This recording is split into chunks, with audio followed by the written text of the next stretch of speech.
آج میری کچھ مقبوضہ کشمیر کے دوستوں سے بات چیت ہوئی اور مقبوضہ کشمیر والے اس وقت جو آزاد کشمیر کے اندر صورتحال ہو رہی ہے اس سے بڑے پریشان ہیں، اور ان کو یہ نظر آ رہا ہے اور بے شمار آپ کو پتہ ہے کہ مقبوضہ کشمیر میں 5 اگست کے بعد جو وہاں پہ لوگوں کے ساتھ ظلم و زیادتی ہوئی، مقبوضہ وادی کے اندر جو تقریباً اس وقت 30 سے 40 ہزار نوجوان جو ہیں وہ بھارت کی قید میں ہیں۔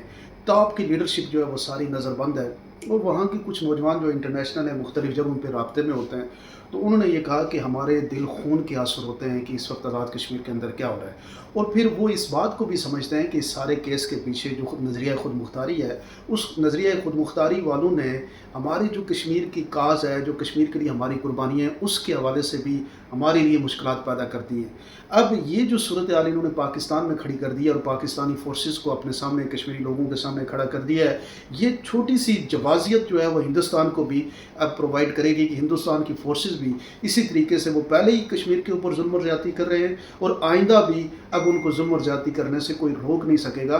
تو یہ کشمیر کا جو کاز ہے، اس کاز کو جو کشمیری جو اس وقت وادی کے اندر کسی بھی صورت میں کوئی ریزسٹنس شو کر رہا تھا، اس کے لیے بھی مشکلات پیدا کر رہے ہیں۔ اب اس بات کو یہ سمجھیں آپ لوگ کہ ان کا جو نظریہ ہے، اس نظریے کے تھرو یہ آپ کو کہتے ہیں کہ خود مختار ریاست جو ہے وہ آپ کے لیے وائبل ہوگی۔ انہوں نے پاکستانی قوم کے حوالے سے جب بات کرتے ہیں تو پاکستان اور کشمیریوں کو دو الگ قومیں بنا کے آپ کے سامنے پیش کرتے ہیں، دو الگ ملک بنا کے آپ کے سامنے پیش کرتے ہیں۔ یہ اسٹیج سے بھی کھڑے ہو کے جب بات کرتے ہیں تو یہ آپ کو بتانے کی کوشش کرتے ہیں کہ پاکستانی اور کشمیری کوئی الگ قوم ہے، جبکہ ہم یہ کہتے ہیں 19 جولائی 1947 میں سردار ابراہیم صاحب کے گھر میں ایک ہم قرارداد پاس کرتے ہیں۔ وہ قرارداد جب ہم پاس کرتے ہیں تو ہم کیا کہتے ہیں؟ الحاق پاکستان چاہتے ہیں، اور پھر سید علی گیلانی ساری زندگی اگر اس طرح کی ہندوستان کی وہ ٹاؤٹ گیری کر لیتے تو وہ وہاں پہ ساری زندگی وزیر اعلیٰ رہتے، لیکن انہوں نے ساری زندگی نظر بندی میں گزاری، انہوں نے وہاں پہ قربانیاں دی، اور آخر میں انہوں نے نعرہ کیا لگایا؟ ہم ایک کا پاکستانی، پاکستان ہمارا ہے۔ اسی طریقے سے سردار محمد عبد القیوم خان صاحب نے آپ کو کہا کہ کشمیر بنے گا پاکستان۔ ہم یہ کہتے ہیں کشمیری کہ ہم پاکستانی ہیں۔ ہم سے جب یہ لوگ یہ آج نوجوان جو کھڑا ہو کے کشمیری اور پاکستانیوں کو دو الگ ملک سمجھ کے یا دو الگ قومیں سمجھ کے آپ کے سامنے رکھتا ہے تو اس سے وہ تکلیف ہوتی ہے۔ آپ کو یہ پتہ ہونا چاہیے کہ پاکستان کا جو خواب دیکھنے والا علامہ اقبال صاحب تھے، وہ بھی وادی سے تعلق رکھتے تھے، کشمیر سے۔ تو کشمیریوں کا پاکستان کے ساتھ ایک بلڈ کا رشتہ ہے اور ایک جذبات کا رشتہ ہے، اور بڑے کشمیری جو ہیں، جن لوگوں نے ایک کشمیر کی اسٹرگل میں حصہ لیا، وہ سب سے بڑے اپنے آپ کو پاکستانی ہونے میں فخر محسوس کراتے تھے۔ ان کی اسٹرگل سے آپ یہ بتائیں نا، آپ جو لوگ ان کی حمایت کرتے ہیں یا اس نظریے کی حمایت کرتے ہیں، نظریہ خود مختاری کی، آپ وائبل کیسے ہو سکتے ہیں خود مختاری کے نظریے سے؟ آپ کشمیر میں کہاں انڈسٹری لگا کے، کہاں آپ مارکیٹ آپ کی کون سی ہے؟ پاکستان کے حوالے سے آپ کے جو جذبات ہیں وہ آپ کے سامنے، ہندوستان کے آپ کے سامنے آئے گا، ادھر سے چائنا جو ہے وہ وہاں پہ موجود ہے۔ آج کی دنیا طاقت کی دنیا ہے۔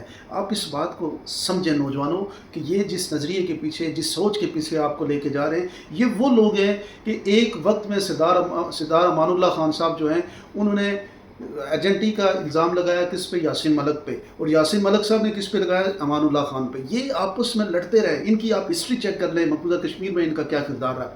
تو ان لوگوں کے کہنے پہ آ کے آپ اپنی ریاست کے خلاف ہونا شروع ہو گئے، آپ نے ان کی گالیاں سنی، ان کے نوجوانوں نے پاکستان اور کشمیریوں کے درمیان نفرتیں بوئی، اور آج آپ دیکھ لیں کہ ایک ڈھال بن کے وہاں پہ کھڑے ہیں۔ کس کے لیے کھڑے ہیں؟ آپ بتائیں کہ ان کے جو مطالبات ہیں، ان مطالبات کو بھی دیکھ لیں کہ پاکستانی، ہم جب کہتے ہیں کہ ہم پاکستانی ہیں تو پاکستان کی فائنینشیل مشکلات کو بھی آپ دیکھیں کہ پاکستان یہاں کیسے آپ کو 250 ارب روپے کی ارینجمنٹ کر کے دے گا۔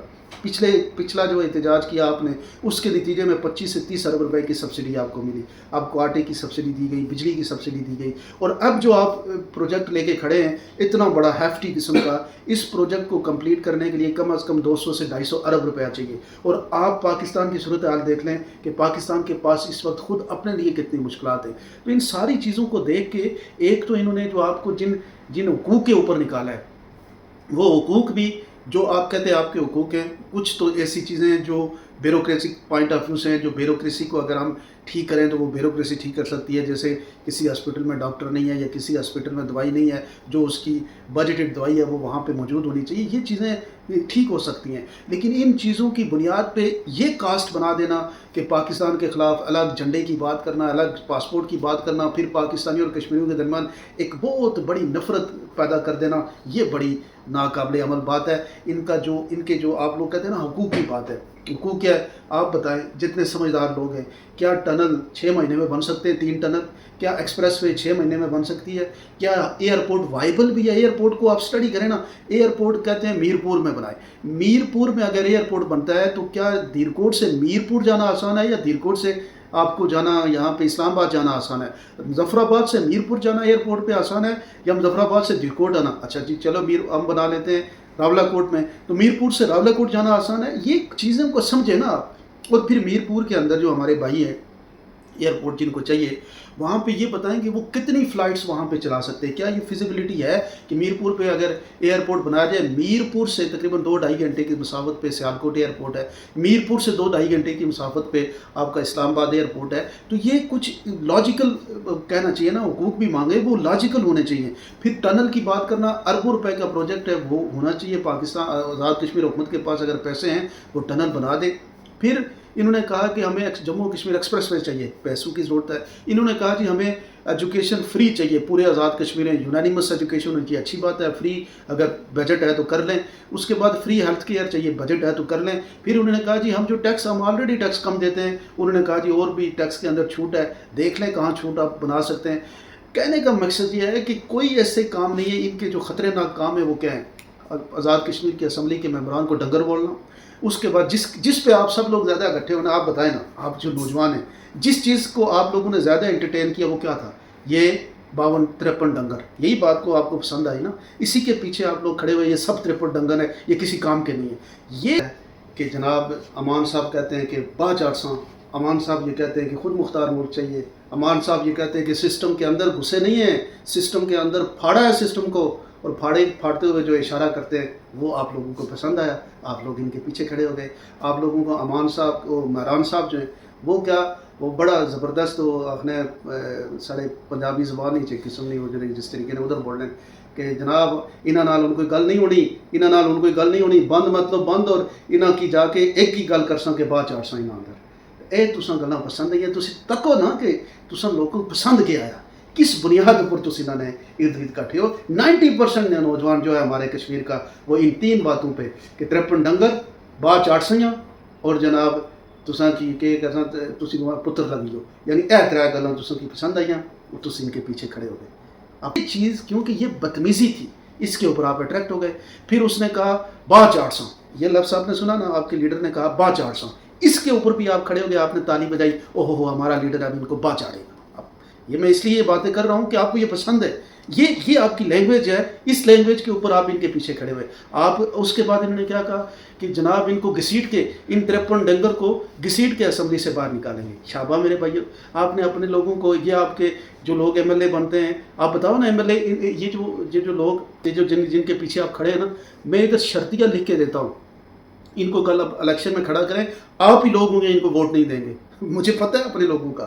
لیکن ابھی آپ اس وقت کیونکہ وہ آپ کی مزاج کے مطابق گفتگو ہو رہی ہے، آپ کو یہ پسند ہے، آپ کو یہ پسند ہے کہ کسی کی عزت بے عزتی کی جائے اور ڈنگر بولا جائے، کسی کو اس طرح کی بات چیت کی جائے تو آپ اس کے پیچھے چلتے ہیں. آپ کہتے ہیں ہمارے حقوق. او بھائی ہاسپٹل پہ دوائی نہ دینے کی بنیاد پہ پاکستان کو گالی دینی چاہیے؟ آپ میں سے بتائیں، 3 سال کی ان کی تقریریں کھول کے دکھا دیں، کیا انہوں نے پاکستان کے بارے میں بات نہیں کی؟ تو انہوں نے بھرپور طریقے سے کشمیر کاس کو نقصان پہنچایا، مقبوضہ کشمیر میں تحریک آزادی کو نقصان پہنچایا، پاکستانی اور کشمیریوں کے درمیان ایک خلیج پیدا کر دی.